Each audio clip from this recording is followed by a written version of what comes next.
నయవంచనకు పర్యాయ పదం కాంగ్రెస్, మోసానికి మనిషి రూపం రేవంత్. దగా అనేది కాంగ్రెస్ రక్తంలోనే ఉంది. ఎన్నికలప్పుడు రైతులను ఓటు బ్యాంకుగా వాడుకోవడం, గద్దెనెక్కిన తర్వాత టిష్యూ పేపర్లా విసిరిపారేయడం హస్తం పార్టీకి అలవాటే. ఒక్క ఏడాదిలోనే రైతులను రోడ్డుకిడిచిన ఘటికులు కాంగ్రెస్ పాలకులు. రైతు భరోసాని ఊరించి ఉసురుమనిపించారు.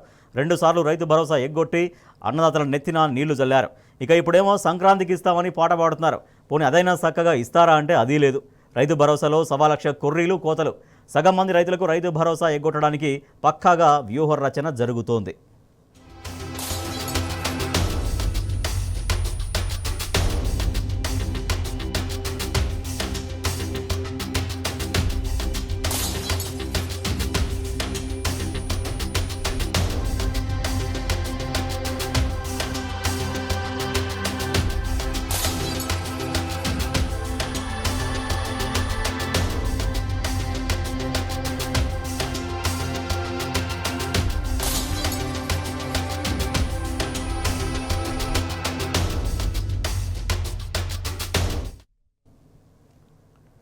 వరంగల్ రైతు డిక్లరేషన్లో రేవంత్ ఏం చెప్పాడు?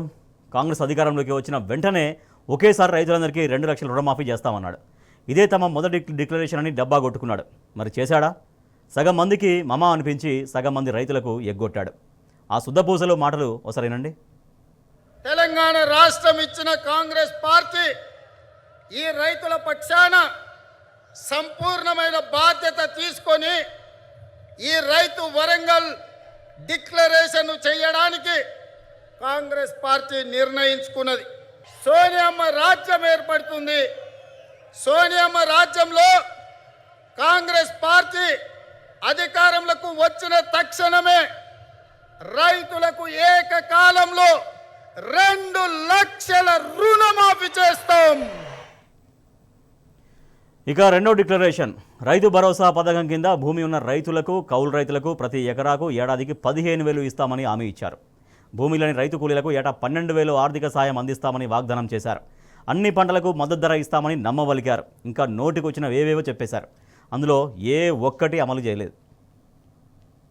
డిక్లరేషన్ ఇందిరమ్మ రైతు భరోసా పథకం తెచ్చి భూమి కలిగిన రైతులకు, కౌలు రైతులకు ప్రతి ఎకరాకు ఏడాదికి 15,000 రూపాయల పెట్టుబడి సాయం అందిస్తాం. ఉపాధి హామీలో నమోదు చేసుకున్న భూమి లేని రైతు కూలీలకు ప్రతి ఏడాది 12,000 రూపాయల ఆర్థిక సహాయాన్ని అందిస్తాం. రైతులు పండించిన పంటలకు, ఉదాహరణ వరి, పత్తి, మిర్చి, చెరుకు, పసుపు, ఇలా అన్ని పంటలకు మెరుగైన గిట్టుబాటు ధర ఇచ్చి చివరి గింజ వరకు కాంగ్రెస్ పార్టీ కొనుగోలు చేస్తుంది. భూ యజమానులకు 15,000, కౌలు రైతులకు కూడా 15,000 ఇస్తామని లెక్చర్లు దంచాడు రేవంత్. మొత్తం 75 లక్షల మంది రైతులకు రైతు భరోసా ఇస్తామని ఆశపెట్టాడు. చివరికి నట్టేట ముంచాడు. యజమానికి వచ్చే 15,000 భూ యజమానికి వస్తాయి. 58 లక్షల మంది ఉన్నారు చిన్న సన్నకారు రైతులు కలిసి. ఒకవేళ ఇప్పుడు ఎవరైనా కొత్తగా వచ్చినా కూడా మళ్ళీ నమోదు చేసుకోవడానికి అవకాశం ఇచ్చి చట్టబద్ధత కాంగ్రెస్ పార్టీ చేసింది. సో వాళ్ళందరినీ తీసుకొని ఒక 60 లక్షలు రైతులు ఉన్నారనుకుంటే, ఒక 15 లక్షల వీళ్ళు ఉన్నారనుకుంటే 75 లక్షల మంది అవుతారా, 80 లక్షల మంది అవుతారా, వాళ్ళందరినీ దృష్టిలో పెట్టుకొని ఈ పథకాన్ని మేము ముందుకు తీసుకురావడం జరిగింది. ఎలాంటి అనుమానం లేదు. భూ యజమానికి 15,000 వస్తుంది ఎకరాకు, కౌలు రైతుకు కూడా 15,000 వస్తుంది. కాబట్టి వాళ్లకు వీళ్లకు ఎలాంటి కాన్ఫ్లిక్ట్ ఆఫ్ ఇంట్రెస్ట్ ఏం లేదు. సెల్ఫ్ డిక్లరేషన్, కాంగ్రెస్ పార్టీ రచించిన మరో విషయపు కుట్ర ఇది. రైతుల సెల్ఫ్ డిక్లరేషన్ పేరుతో కాంగ్రెస్ నయా నాటకం మొదలుపెట్టింది. రైతు భరోసా ఎగ్గొట్టేందుకే ఈ డ్రామా అంతా. అసలు రైతులు ఎందుకు సెల్ఫ్ డిక్లరేషన్ ఇవ్వాలి? రైతు భరోసా కోసం అన్నదాతల్ని బిచ్చగాలను చేస్తున్నారా? రైతు భరోసా కావాలని అన్నదాతలు విజ్ఞప్తులు చేసుకోవాలా? గత బీఆర్ఎస్ ప్రభుత్వాన్ని రైతులు పెట్టుబడి సాయం ఇమ్మని అడిగారా? జీరో అప్లికేషన్, ఒక దఫ్తర్ లేదు, ఒక దరఖాస్తు లేదు. రైతులు ఎవ్వరూ అడగలేదు. బీఆర్ఎస్ పార్టీ కూడా తమ మేనిఫెస్టోలో చెప్పలేదు. కేసీఆరే పెద్ద మనసుతో ఆలోచించి రైతు బంధు అనే గొప్ప పథకాన్ని తీసుకొచ్చారు. తాను స్వయాన రైతే కాబట్టి ఆ కష్టం తనకు అనుభవమే గనుక కేసీఆర్ పెట్టుబడి సాయాన్ని రైతులకు అందిస్తూ వచ్చారు. వీళ్లకు వాళ్ళకే అన్న తారతమ్యాలు లేకుండా భూమి ఉన్న ప్రతి రైతుకు పెట్టుబడి సాయం అందించారు. అర్థం లేని కొర్రీలు, అడ్డగోలు కోతలు పెట్టకుండా రైతులందరినీ ఆదుకున్నారు. కేసీఆర్ ఇచ్చిన పెట్టుబడి సాయంతోనే తెలంగాణ రైతులు భూమికి బరువయ్యేంత పంట పండించారు. దానివల్లే కదా మనం పంజాబ్ సరసన చేరాం. కేసీఆర్ రెక్కల కష్టం వల్లే కదా తెలంగాణ దేశానికి అన్నపూర్ణ అయింది. మరి అవన్నీ వదిలేసి కాంగ్రెస్ ప్రభుత్వం ఎందుకు కుతంత్రాలు చేస్తున్నట్టు? అది కూడా అన్నం పెట్టే రైతన్నల విషయంలోనా? ఎంత దారుణం!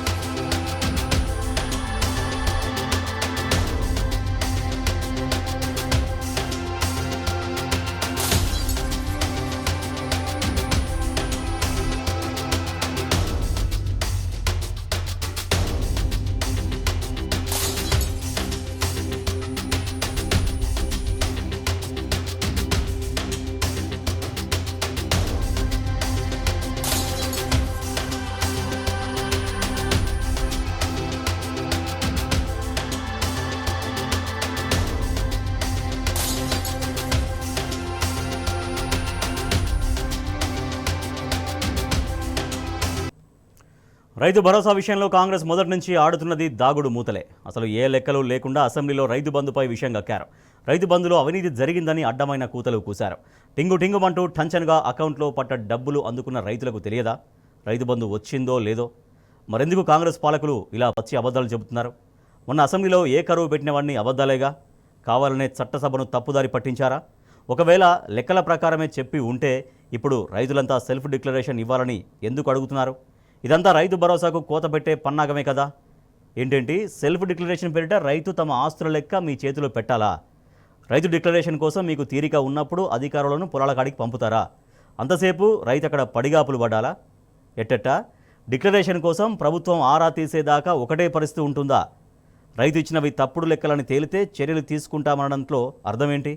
అంటే రైతులపై కేసులు పెడతారా? అన్నదాతల్ని కోర్టుకి ఈడుస్తారా?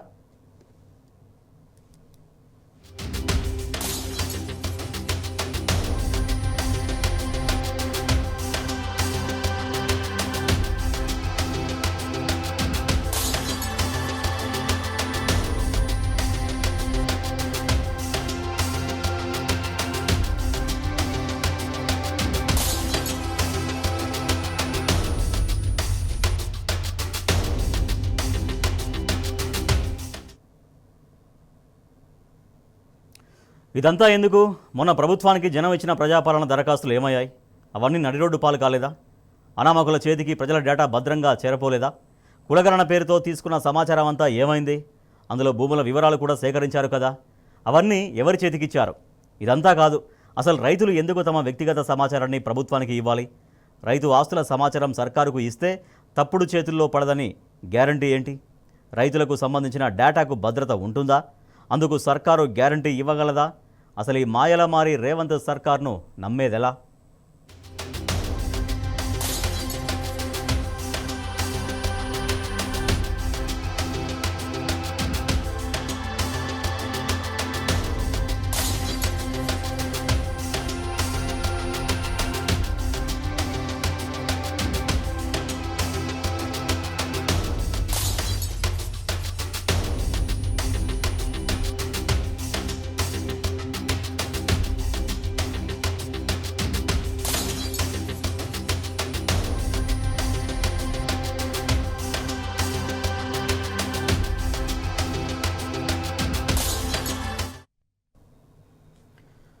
ఎన్నికలకు ముందు రేవంత్ చెప్పిన మాయ మాటలన్నీ ఆల్రెడీ విన్నాం కదా. ఇప్పుడు తీసుకుంటే 10,000, ఎల్లుండి తీసుకుంటే 15,000 అంటూ రైతుల్ని మభ్యపెట్టలేదా? మరి అప్పుడెందుకు సెల్ఫ్ డిక్లరేషన్ గురించి చెప్పలేదు? వరంగల్ రైతు డిక్లరేషన్లో ఈ సెల్ఫ్ డిక్లరేషన్ అన్న మాట ఎందుకు వినబడలేదు? రైతు భరోసాపై ఎలాంటి క్లారిటీ లేకుండానే హామీలు గుప్పించారా? అంటే రైతులను మోసం చేసి ఓట్లు గుంజుదామని అనుకున్నారా? కేసీఆర్ పాలనలో ఏమైనా డిక్లరేషన్ అడిగారా? ఎవరు అడక్కపోయినా కేసీఆర్ రైతు బంధు ఇవ్వలేదా? ఇన్ని ఎకరాలకే అని కేసీఆర్ ఎక్కడా పరిమితి పెట్టలేదు కదా. మరి మీరెందుకు ఇప్పుడొచ్చి కొత్త కుట్రలు చేస్తున్నారు?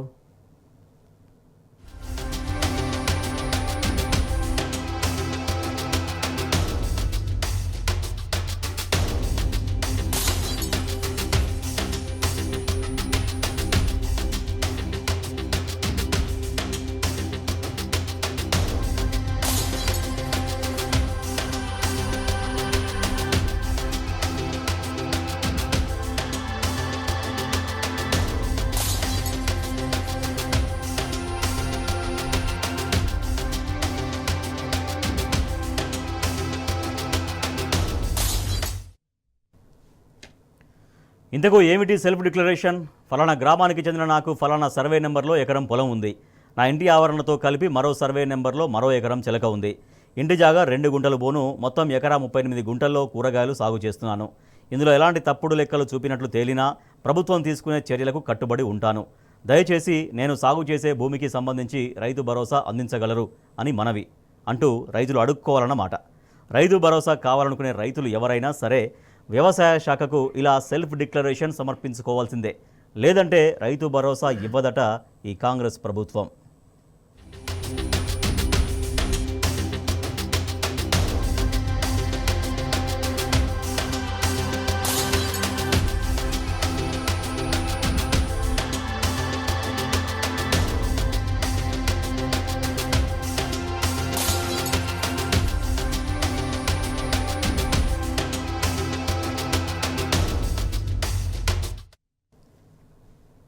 బీఆర్ఎస్ ప్రభుత్వం ఉన్నప్పుడు రైతుకు ఎంత భూమి ఉంటే అంత భూమికి రైతు బంధు పైసలు అందేవి.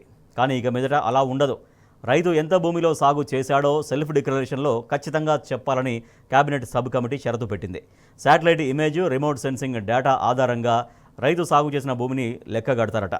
అలాగే వ్యవసాయ అధికారి ఇచ్చే పంటల విస్తీర్ణంతో రైతు నుంచి తీసుకున్న సెల్ఫ్ డిక్లరేషన్ను సరిపోల్చుకున్న తర్వాతే పెట్టుబడి సాయాన్ని రైతు ఖాతాలో వేస్తారు. రైతే స్వయంగా తన పేరిట ఉన్న భూమి, ఆధార్ కార్డు, బ్యాంకు ఖాతా వివరాలను తెలియజేయడంతో పాటు తాను ఎంత విస్తీర్ణంలో ఏ పంట వేస్తున్నాను అనే విషయాన్ని కూడా తప్పకుండా చెప్పాలి. ఇది కుట్రగాక ఇంకేంటి?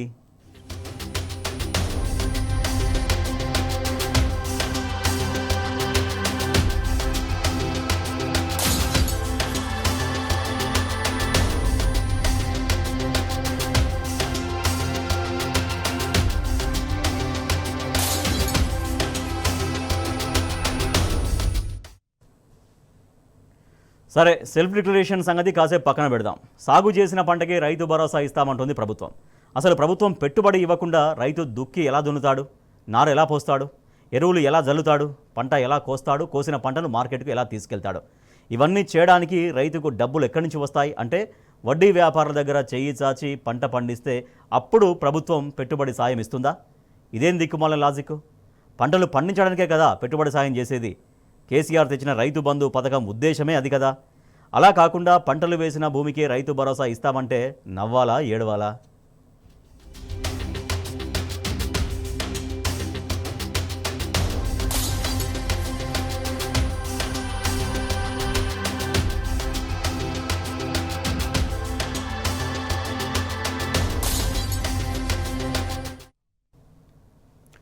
అటు సెల్ఫ్ డిక్లరేషన్ పేరుతో రైతుల్ని అవమానిస్తారా అంటూ నిప్పులు చెరిగారు మాజీ మంత్రి హరీష్ రావు. అన్నం పెట్టే రైతులకు షరతులు పెడతారా అంటూ నిలదీశారు. రైతులను మళ్లీ ఆఫీసుల చుట్టూ, కాంగ్రెస్ నాయకుల చుట్టూ, పైరవీకారుల చుట్టూ తిప్పుతారా అంటూ ధ్వజమెత్తారు హరీష్ రావు. రైతులకు బేడీలు వేసి అవమానపరిచినటువంటి రేవంత్ రెడ్డి ప్రభుత్వం ఇవాళ రైతు భరోసా విషయంలో కూడా రైతుల్ని నేరస్తుల్లా భావించడం ఇది చాలా దారుణమైనటువంటి విషయం. మీ దగ్గర అన్ని వివరాలు ఉన్నాయి కదా, మీ వ్యవసాయ శాఖ అధికారులు ఉన్నారు కదా, వ్యవసాయ శాఖ అధికారులు పోయి చూసుకోమనండి. ఎందుకు ఇలా రైతుల్ని మీరు ఒక దోషిలాగా నిలబెట్టే ప్రయత్నం ఎందుకు చేస్తున్నారు? ఎందుకు రైతులను దరఖాస్తుల పేరు మీద అవమానపరిచే ప్రయత్నం చేస్తున్నారు? అన్నదాతలంటే అంత అలుసెందుకు అని నేను రేవంత్ రెడ్డి గారిని అడుగుతా ఉన్నాను. అంటే మీరు మళ్ళీ రైతులను కార్యాలయాల చుట్టూ తిప్పే ప్రయత్నం, కాంగ్రెస్ నాయకుల చుట్టూ తిప్పే ప్రయత్నం, పైరవకారుల చుట్టూ తిప్పే ప్రయత్నానికి మీరు పాల్పడతా ఉన్నారు. అంటే రైతులు మళ్ళీ పైరవకారుల చుట్టూ, కాంగ్రెస్ నేతల ఇండ్ల చుట్టూ, కార్యాలయాల చుట్టూ తిరగాలనా?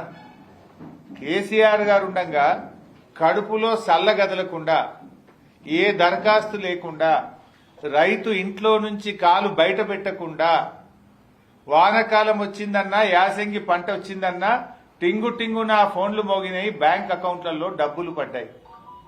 కానీ ఇలా రేవంత్ రెడ్డి ఏం చేస్తుండు? దరఖాస్తులు పెట్టుండి కార్యాలయాల చుట్టూ తిరగండి, కాంగ్రెస్ నాయకుల ఇండ్ల చుట్టూ తిరగండి, పైరవకారుల చుట్టూ తిరగండి. ఇదేనా రైతులకు పట్ల మీకుండే ప్రేమ?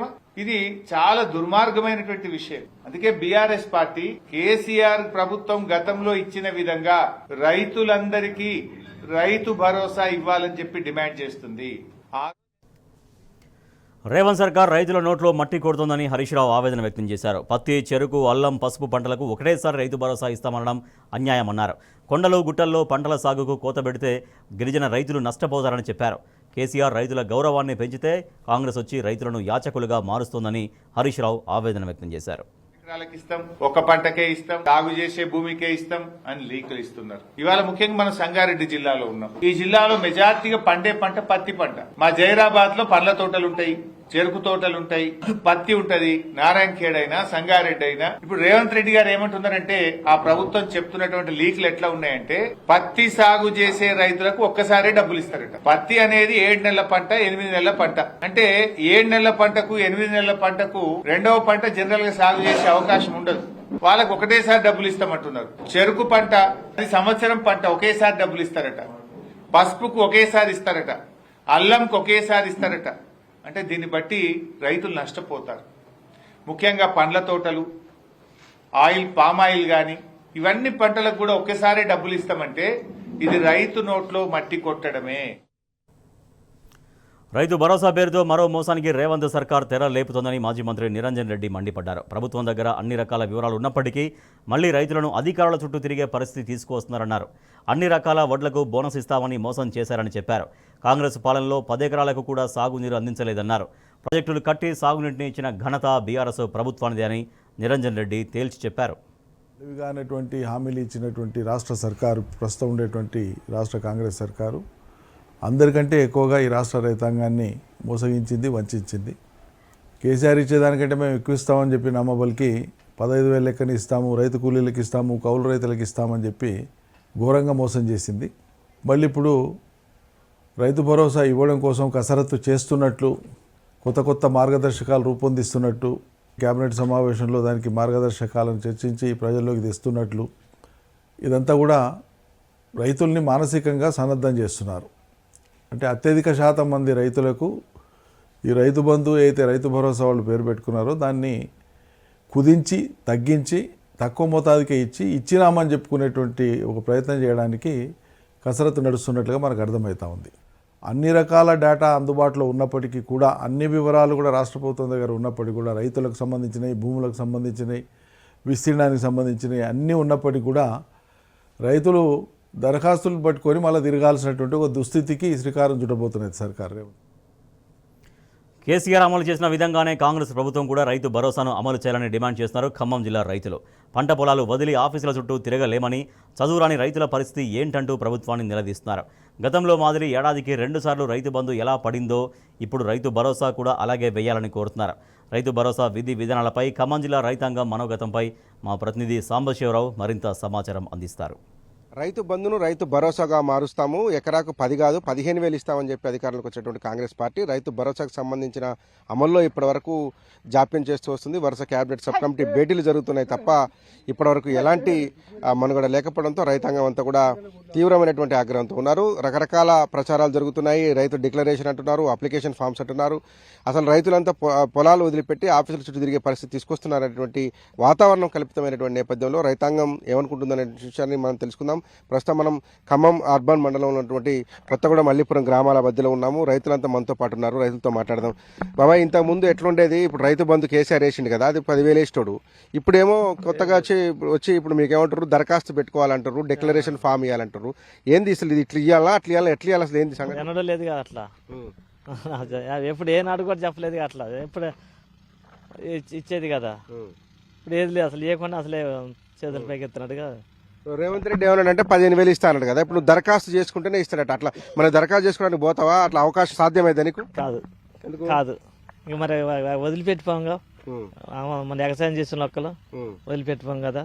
మీకు ఎంత ఉంది బాబా? ఇప్పుడు ఆయన ఏమంటుండంటే ప్రభుత్వం ఏమంటుందంటే దరఖాస్తు చేయాలా అంటుంది. దరఖాస్తు పట్టుకొని ప్రభుత్వ ఆఫీస్ చుట్టూ తిరుగుతావా, పొలం చూసుకుంటావా? అసలు ఏంది మరి? ఏం చూసుకుంటే పొలం ఉంది, 3 ఎకరాలు ఉంది. మరి తిరగడానికి మాకు చదువు రాదు, సంజ రాదా. ఎగసాయం చేసి వెళ్ళారు, ఇక మూలకేసుకొని ఎగసాయం చేసుకొని కూలిపోతాయి. ఇంక దాని మీద ఏం లేదు, అయిపోయింది. ఎగసాల పని అయిపోయింది. రైతు బంధు వెళ్ళేంతవరకు ఏట మాకు అందించేది 2 కిస్తీలు అయ్యేంతవరకు లేనిలేవు. పెట్టుబడి అడిచి ఎగసాయం చేస్తాం. బ్రదర్, నీకు ఎన్ని ఎకరాలు ఉంది? ఇప్పుడు ప్రభుత్వం ఏమంటుందంటే మా ఎంఆర్ఓ ఆఫీస్కి పోవాలి, ఎండి ఆఫీస్కి పోవాలి, దరఖాస్తు చేయాలంటుంది, డిక్లరేషన్ ఫామ్ ఇవ్వాలంటుంది. నువ్వు డిక్లరేషన్ ఇవ్వాలి, నీకు ఎంత భూమి ఉంది అనేది. ఇట్లా బాగుందా, అట్లా బాగుందా? అసలు ఈ ప్రభుత్వం చేస్తున్న చర్యల మీద ఏమంటుంది? అప్పుడే బాగుంది, ప్రభుత్వం బాగుంది, మంచిగానే ఉంది. రైతు బంధు కూడా మంచిగా అన్నీ సూపర్గా ఉంది. ఇప్పుడు ఏ రైతులకు ఇబ్బంది లేకుండా అయింది. అప్పుడు ఇప్పుడు చాలా ఇబ్బందులు పడాల్సి వస్తున్నారు రైతులు. ఇప్పుడు గతంలో కేసీఆర్ 5,000 ఇచ్చిండు రైతు బంధు. పాపం ఆయన జూన్లో తొలకరి వర్షాలు అప్పుడే ఏ రైతు పోకుండా ఆఫీసుల చుట్టూ దొరకకుండా మన భూమిని బట్టి ఎమ్మటే మన అకౌంట్ నెంబర్లో కొట్టేది. అప్పుడు రైతు స్వేచ్ఛగుండు. కాకపోతే ఏంటంటే కాంగ్రెస్ గవర్నమెంట్ వచ్చిన తర్వాత 15,000 అంటే రైతులు మొత్తం కూడా కాంగ్రెస్కి వెళ్ళి మళ్ళటం జరిగింది. సరే ఆశపడ్డాం ఏందనంటే రైతులకు 2 లక్షలు మాఫీ అనడు. 2 లక్షలు అంటే దురదృష్టం ఏందనంటే 3 లక్షలు రైతుకు ఉండకూడదా? 3 లక్షలు ఉన్నోడికి 2 లక్షలు చేయొచ్చుగా. ఆ లక్ష వాడు రైతు కట్టుకుంటాం. కానీ అది దుర్మార్గమైన పని చేసిండు. 4 లక్షల రూపాయలు తీసుకుని నువ్వు 2 లక్షలు ఉన్నోడికి నువ్వు 2 లక్షల లోపు ఉన్నోడికి అని అంటే గత ప్రభుత్వం ఏం చేసిందంటే కేసీఆర్ గారు అప్పుడు ఇచ్చినప్పుడు 25,000 అవి జమ చేసుకుంటూ వచ్చినాం. జమ చేసుకుంటూ వచ్చినాం. అవి గట్టిగా అనలేదు. మళ్ళా ప్రభుత్వం మారితే ఈ డబ్బులని మాఫీ అయితే అనేది కాంగ్రెస్ గవర్నమెంట్కి రైతులు అందరం కూడా 2 లక్షలు మాఫీ అట. మనం 3 లక్షలు తీసుకున్నాం కదా, 3 లక్షలకు 2 లక్షలు పోతే మళ్ళీ 1 లక్ష కట్టుకోవచ్చు అనుకోను. ఆ 3 లక్షలు ఉన్నోడికి ఇంత మట్టికి కట్టలే. తూతూ మాఫీ అలాగ చేసిండు. ఏంటంటే రైతులకి ఏది మామూలుగా ఉన్న వాళ్ళకి ఊరికి 10 మందికి చేసి అసలు నిజమైన రైతులకు ఎవరికి చేయలే. కేసీఆర్ గారు అట్ట కాదు, 10 ఎకరాలు ఉన్నోడికి వేసిండు, 20 ఎకరాలు ఉన్నాడు. ఇప్పుడు నిన్న కాక మొన్న ఏమంటారంటే 7 ఎకరాలు అంటారు. మరి ఆయన 100 ఎకరాలకు కూడా వేసిండని ఇదే రేవంత్ రెడ్డి అసెంబ్లీలో మాట్లాడి మల్లారెడ్డి వేసిండు, మరి జగదీష్ రెడ్డి వేసుకుండు, ఆయన ఉత్తమ కుమార్ రెడ్డి నాకేసిండు అనడు. మరి 100 ఎకరాలకు వేసినోడు నువ్వు కనీసం 7 ఎకరాలకు వేయటమేంటి? 10 ఎకరాలకు వేయచ్చుగా. రైతు ఏడిచిన రాజ్యం, ఎద్దేడిచిన వ్యవసాయం పనికిరాదన్నట్టుగా అది జన్మల మన పెద్దలే చెప్పారు. ఇప్పటికైనా రేవంత్ రెడ్డి గారు దయచేసి 10 ఎకరాల రైతుకి ఆఫీసుల చుట్టూ తిరక్కోకుండా, ఆఫీసుల చుట్టూ తిరగాలని అంటే పొలం వదులుకొని ఆఫీసులో పారాలు పెట్టుకొని ఇవన్నీ తిరగకుండా గతంలో ఏఓ గారు ఏఓలు ఉండేది అగ్రికల్చర్ డిపార్ట్మెంటు ఎవరు సాగు చేశారనేది ఆ బొక్కు చూసుకొని ఇచ్చుకుంటే బాగుంటుంది. ఇవాళ రైతాంగాన్ని బాగు చేయలేనండి ఇవాళ రాష్ట్రాన్ని తెలంగాణ రాష్ట్రాన్ని చేయలేస్తాడా? బాబా ఏంది మీకు ఎంత ఉంది? ఇప్పుడు ఏమంటారు అంటే దరఖాస్తులు పట్టుకుని ఆఫీసులు చుట్టూ తిరగాలంటారు. కేసీఆర్ అటు తిప్పిండా? అసలు ఇవాళ ఏంది? కేసీఆర్ చెప్పాలా? 6 నెలలకి పడ్డది పన్ను, రైతు పన్ను. నాకు 1 ఎకరం ఉంది. సంవత్సరానికి 2 సార్లు వేసిండు. మంచిగా మొక్కసాన్ని వేసుకునేది, ఆ డబ్బులు పెట్టి పంట పండించుకునేది, 4 రూపాయలు మిగిలితే తినేది. ఇవాళ మరి ఏది లేదు, అవసరానికి డబ్బులు లేవు. పంట వేయాలంటే వడ్డీ తెచ్చుకోవాల్సి వస్తుంది. జరుగుతుంది రైతు పని. ఇప్పుడు మరి నువ్వు ఒకవేళ 2 రోజులు 3 రోజులు 5వ తారీఖు నుంచి 7వ తారీఖు ఏదో అంటున్నావు, 2-3 రోజులు ఆఫీస్ చుట్టూ తిరగాలంటే మరి నీ దగ్గర పంట పొలం చూసుకునేది ఎవడు? పంట పొలం చూసుకునే లేడు. మళ్ళీ మనకి చదువు రానలో ఆడిపోయి అంతసేపు అంటాం. ఏం సమాధానం చెప్తాం? కోటయ్య చదువు వచ్చుద్ది, ఆయన పోయి అన్ని బొక్కులు పెట్టేసి మాట్లాడతాడు. చదువు రానోడు ఏం చేయాలి? ఆడిపోయాక తెల్లా చూడాలి. వాళ్ళు పిలిచిందాక ఏమిటికి వచ్చినావు బాబు, ఎందుకు వచ్చినావు, వివరాలన్నీ అడిగితే మనం చెప్పాలా. మరి ఇవన్నీ కొద్దిగా ఇబ్బందులు ఉంటాయి. ప్రభుత్వానికి నువ్వేం అడుగుతున్నావు? స్పష్టంగా ఏం చెప్పదలుచుకున్నావు? ప్రభుత్వానికి చెప్పేది ఏంటంటే 6 నెలలకు ఒకసారి వాళ్ళు వేసే డబ్బులు పంపిస్తే మనం తీసుకోవడానికి అవకాశం ఉంటుందని నేను చెబుతున్నాను. దరఖాస్తులు పెట్టలేము, చదువురాని రైతాంగం చాలా ఉంటుంది. ఇది చాలా అసాధ్యమైనటువంటి ప్రక్రియ. దీంతో పాటు చాలా సమస్యలు వస్తాయని చెప్పి రైతులు ఆందోళన వ్యక్తం చేస్తున్నారు. గతంలో కేసీఆర్ ఏ రకంగా అయితే ప్రతి 6 నెలలకు ఒకసారి 2 దఫాలుగా రైతు బంధుని ఇచ్చారో అదే తరహాలో రైతు భరోసాని పెంచి 15,000 ఇవ్వాలని చెప్పి ఖమ్మం జిల్లా రైతాంగం డిమాండ్ చేస్తుంది. Video journalist Nagaraju, Sambasivarao, T News, Khammam నుంచి. Thank you level. ఇవి బులెటిన్ విశేషాలు. మరిన్ని వార్తల కోసం చూస్తూనే ఉండండి టీ న్యూస్.